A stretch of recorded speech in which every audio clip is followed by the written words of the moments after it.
बरं का मुलांनो, मी मंगला अमलगावकर तुमच्यासाठी छान छान गोष्टी घेऊन येते रोज.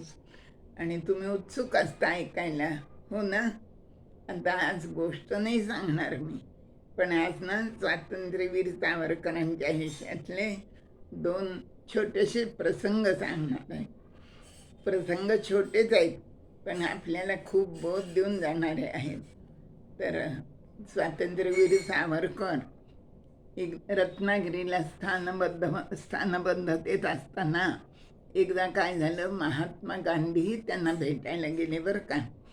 आणि गांधींची आणि त्यांची जवळजवळ 1 तासभर चर्चा झाली. आता दोघंही देशभक्त अगदी, पण काय दोघांचे मार्ग मात्र पूर्ण वेगळे, अगदी समांतर रूळ असल्यासारखे. एकाचा अहिंसेचा मार्ग आणि दुसऱ्याचा सशस्त्र क्रांतिकारक सावरकर. असे दोघांचे मार्ग वेगळे, जरी त्यांचं ध्येय एकच असलं तरी. त्यांचं बराच वेळ बोलणं झालं आणि नंतर मग ते घरी जायला निघाले बरं का महात्मा गांधी.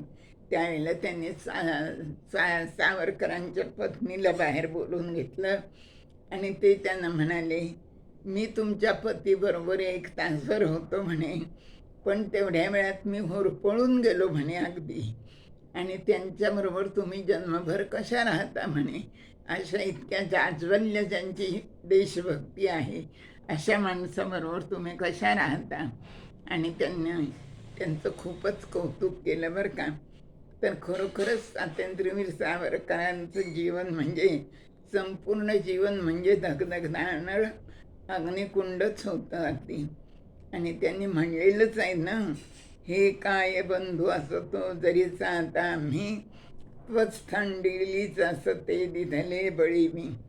तर संपूर्ण कुटुंबच त्यांचं स्वातंत्र्यासाठी बळी गेला त्याचा, आणि त्यांच्या कुटुंबाने खूप देशासाठी केलं.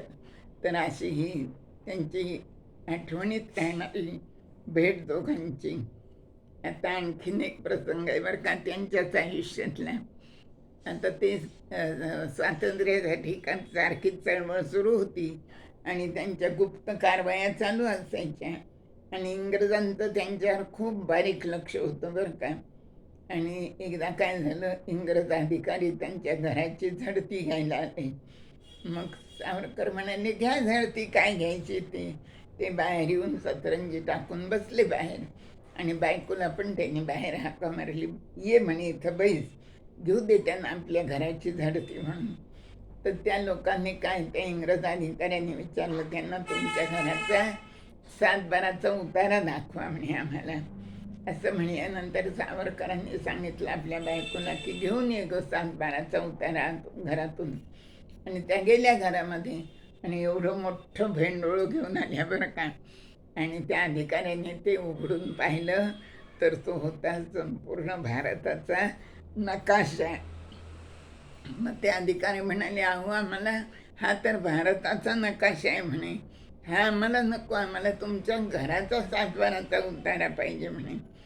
सावरकर म्हणाले, संपूर्ण भारत हेच माझं घर आहे, माझ्या घराला कुठल्याही सीमा मर्यादा नाही आहेत, हे विश्वची माझे घर, ऐसी मती जयाची थोर.